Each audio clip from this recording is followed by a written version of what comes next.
Bienvenidos a Voces de Terror. ¿Desde dónde nos escuchas? ¿Y qué hora es en tu país? Ponte cómodo, apaga la luz y prepárate para escuchar lo que muchos preferirían olvidar. No estaba en los registros. Lo descubrí el tercer día de mi turno nocturno. Había empezado a trabajar como auxiliar en el turno de madrugada en el pabellón 4 del hospital, una planta semiabandonada que solo usábamos para pacientes aislados, sin familia o sin documentación. Se me asignó un solo paciente. Lo llamaban Paciente 302. No tenía nombre en la ficha. Solo una cama, una habitación y un informe incompleto. Varón, 60-70 años, inconsciente, monitorizado, sin antecedentes conocidos. La habitación estaba al final del pasillo. Las luces siempre parpadeaban allí. Los técnicos de mantenimiento decían que no era prioritario, así que cada noche entraba con una linterna pequeña que colgaba de mi uniforme. El paciente nunca hablaba. Estaba conectado a suero, pero sin respirador. Solo dormía, o eso parecía. Era delgado, piel ceniza, rasgos vagamente conocidos como si lo hubiese visto antes, pero no lograba ubicarlo. La primera noche fue tranquila. Me senté a revisar mi teléfono. Revisé los monitores cada hora. Nada anormal. La segunda noche lo vi mover un dedo. Apenas un tic en la mano izquierda. Me acerqué. Le hablé suavemente, le pregunté si podía oírme. Sus ojos se abrieron de golpe. No pestañeó. Me sobresalté, pero no dijo nada. Solo me miró durante unos segundos. Luego cerró los ojos de nuevo, lentamente. Esa fue la primera vez que lo vi despierto. Volví a la estación de enfermería. Revisé su historial, pero el sistema no lo mostraba. Busqué por número de habitación, por número de cama, por fecha de ingreso. Nada. Cuando le pregunté al supervisor, solo dijo: «Ese paciente lleva mucho ahí. No te preocupes, solo vigílalo». Y lo dejó así. Y la tercera noche, al pasar lista, el paciente volvió a abrir los ojos. Y esta vez me habló. ¿Cuánto tiempo llevo aquí?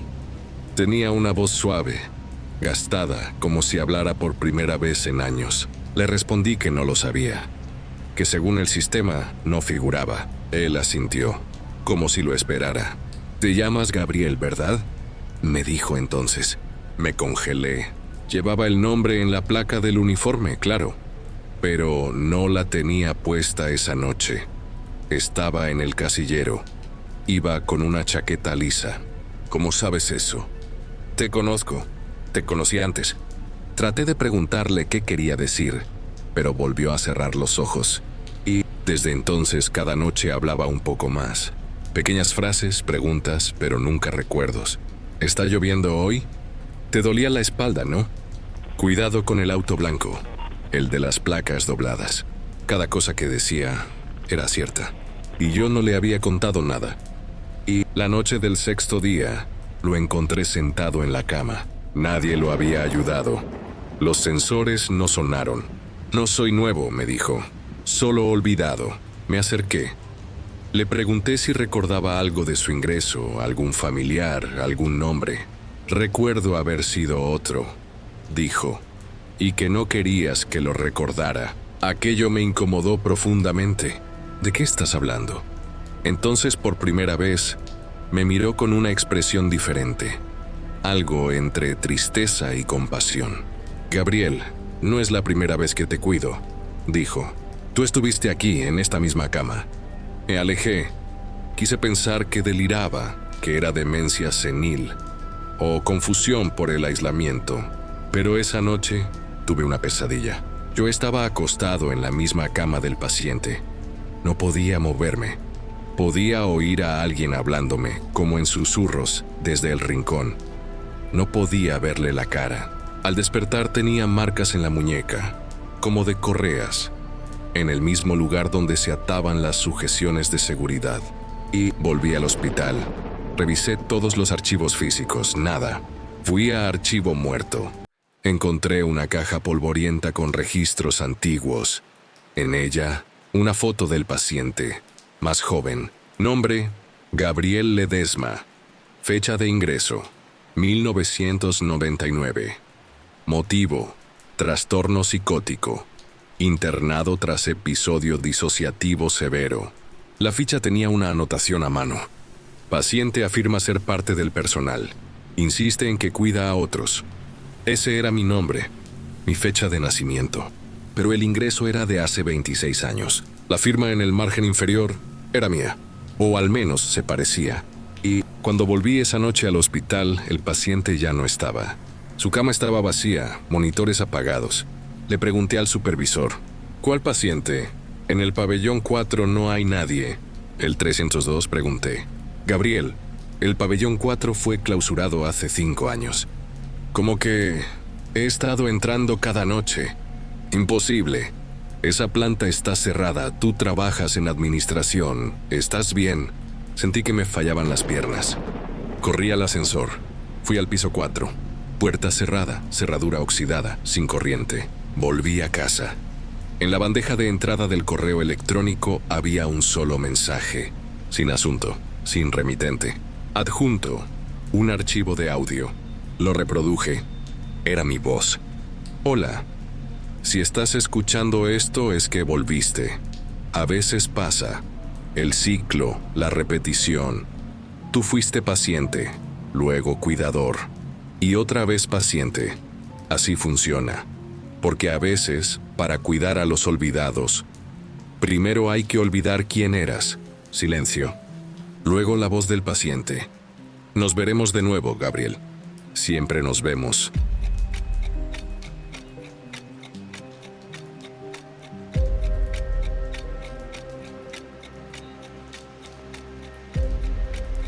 No era una biblioteca famosa ni bonita. Ni siquiera tenía nombre en la entrada. Solo un cartel de metal oxidado que decía Archivo Municipal. Martín la encontró por casualidad, caminando por un barrio antiguo mientras buscaba un lugar tranquilo donde terminar un informe del trabajo. Las bibliotecas públicas estaban llenas de ruido y niños. Esta era diferente, silenciosa, casi olvidada. La recepcionista, una mujer mayor de rostro inexpresivo, solo le dijo: nada de fotos, nada de llamadas. El conocimiento no debe interrumpirse. Martín pensó que era una frase rara, pero asintió. Las primeras veces fue productivo. Se sentaba en la misma mesa de siempre, al fondo, entre las secciones de historia local y filosofía. Pero ya desde el segundo día, algo se sentía desplazado. La sección de filosofía, que recordaba junto a la ventana, ahora estaba más cerca de los baños. El pasillo central parecía más largo. Una estantería había desaparecido. Lo mencionó al salir. La recepcionista lo miró en silencio. Tal vez recordás mal, dijo. Martín no insistió, pero desde ese momento empezó a fijarse más. Contaba los estantes, los pasillos, el número de escalones que llevaban a la planta superior. Y cada día había cambios pequeños, innegables. Un libro que estaba al inicio del pasillo ahora aparecía al final. Un mural con ilustraciones desapareció por completo. Pero lo peor era lo que encontró un martes por la tarde. Un libro sin título, sin autor, sin editorial. Solo una tapa negra, dura y letras doradas gastadas. Al abrirlo vio que la primera página decía: Día 1. El sujeto entra por primera vez a la biblioteca. Cree haberla encontrado por casualidad. Y luego, página tras página, una descripción exacta de sus movimientos, pensamientos y acciones dentro del edificio, incluyendo cosas que él no había dicho a nadie. Martín dejó el libro donde lo encontró, pero al día siguiente estaba en su mesa. Y el contenido había cambiado. Ahora describía lo que él haría ese mismo día, desde la ropa que llevaría hasta lo que almorzaría al salir. Y todo hasta el más mínimo detalle se cumplió. Volvió en la noche. Quería hablar con la recepcionista, exigir explicaciones, pero ella no estaba. La recepción estaba vacía. No había nadie en la planta baja, solo él, y el sonido de las estanterías crujiendo lentamente, como si se movieran. Subió corriendo las escaleras. La biblioteca ya no era la misma. Los pasillos se estiraban como túneles. Algunos no tenían fin. Otros doblaban en ángulos imposibles, formando esquinas que no llevaban a ninguna parte. Martín comenzó a correr. Escuchaba pasos detrás, respiraciones que no eran suyas, y en cada intersección aparecían más libros negros, apilados, abiertos, latiendo como si fueran orgánicos. En uno de ellos leyó: Día 8. El sujeto intenta huir. Aún no comprende que nunca salió. Se detuvo. ¿Nunca salí? Sintió un temblor. La biblioteca entera pareció moverse, como si respirara. Recordó los primeros días.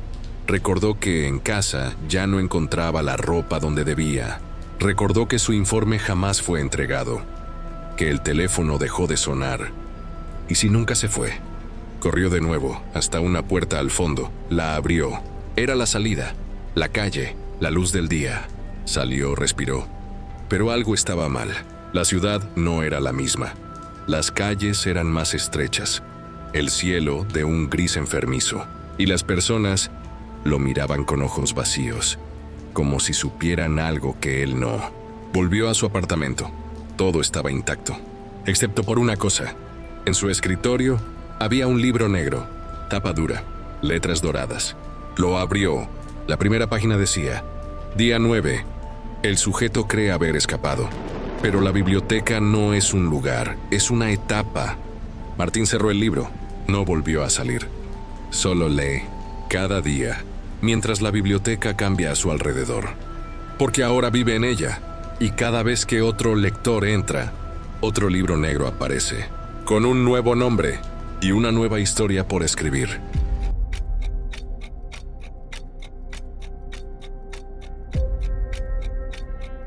La estación estaba vacía.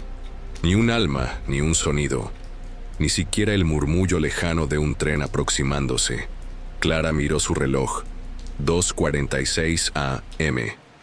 Su tren se había retrasado más de una hora y no quedaba personal en la taquilla.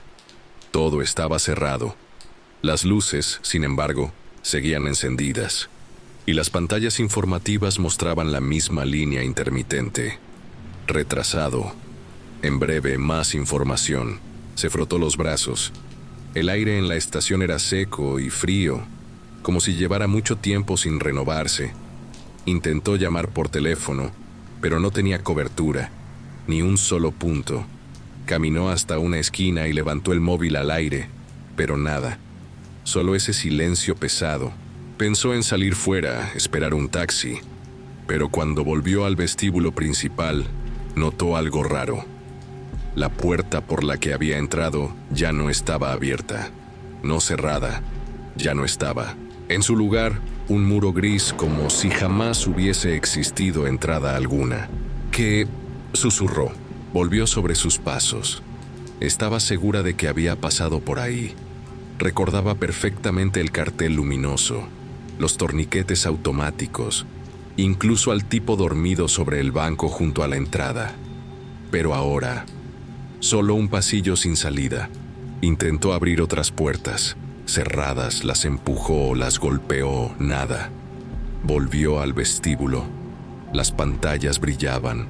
Una de ellas cambió súbitamente. Ya no mostraba el horario. Ahora había una cámara de vigilancia en tiempo real. La mostraba a ella. Estaba sola, en medio del vestíbulo, con su móvil en la mano. Miró a su alrededor y luego de nuevo a la pantalla. Movió un brazo. La imagen en la pantalla también, pero con un leve retardo. Medio segundo, quizás uno. Lo atribuyó a la señal, hasta que hizo algo pequeño, instintivo. Se pasó una mano por el cuello, y en la pantalla no lo hizo. El video la seguía imitando, pero no al instante. Hacía movimientos ligeramente distintos, como si el reflejo tuviera libertad. De repente, la Clara de la pantalla alzó la mirada. Miró directamente a la cámara. Clara, la real, no lo hizo. Sintió un escalofrío. El retardo ya no era retardo. Era otra cosa. Como si la cámara no grabara lo que ocurría, sino otra versión de lo que ocurría. Dio un paso atrás. La Clara de la pantalla no se movió. Y entonces sonó un altavoz. Un ruido chirriante, estático. Luego una voz. Última llamada para el tren con destino a casa. Pasajero único, abordaje inmediato. La voz no era mecánica. Sonaba humana. Demasiado humana. Con un tono casi sarcástico. Clara se giró. Las escaleras que bajaban al andén estaban abiertas, iluminadas. Pero no había tren, solo un túnel negro, sin fin. El aire olía a polvo viejo y humedad estancada. Quiso marcharse, pero ya no había a dónde, no había puertas, no había salida.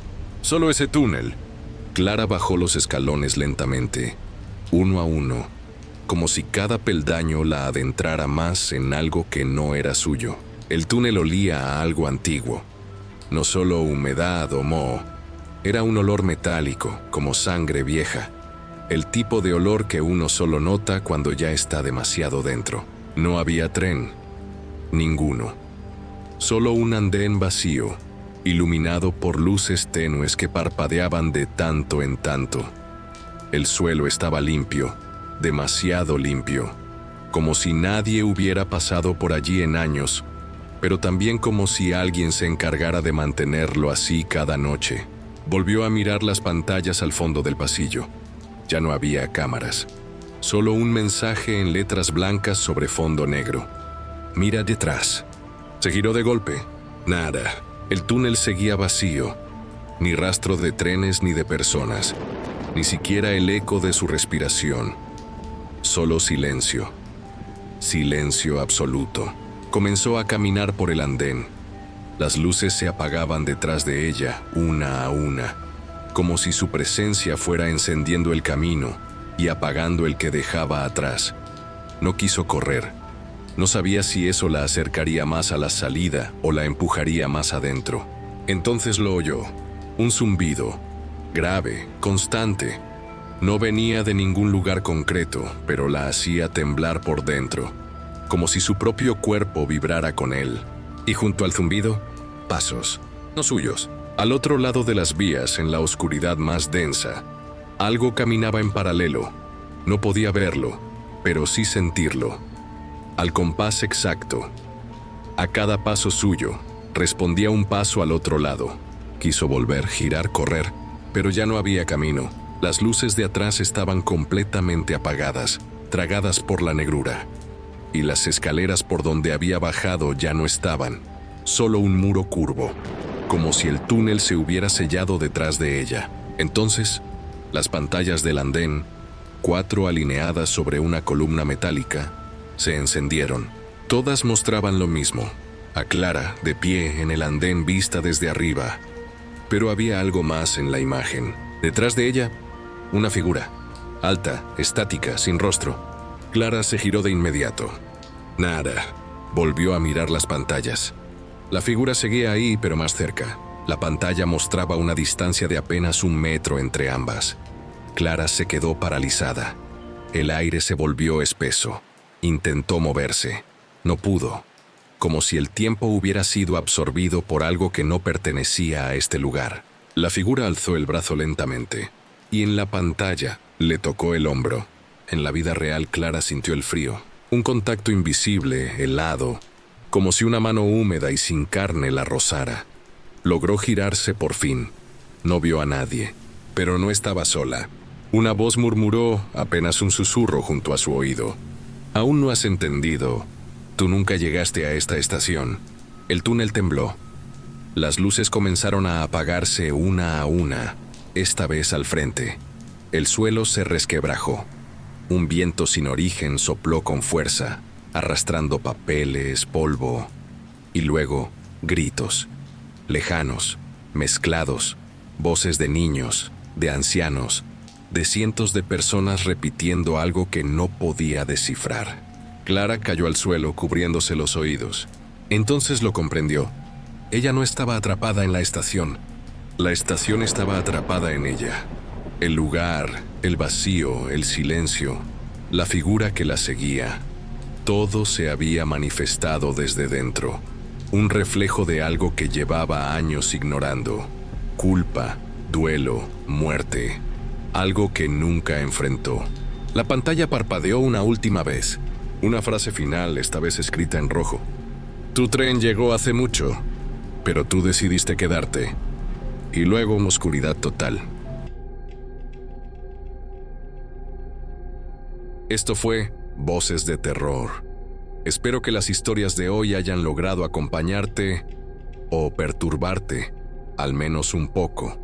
Subo nuevos relatos con frecuencia, así que si te gustó este viaje, te invito a quedarte, darle me gusta y suscribirte. Te dejo aquí 2 videos que seguro también te van a atrapar. Y recuerda, hay voces que solo se escuchan cuando todo lo demás se queda en silencio.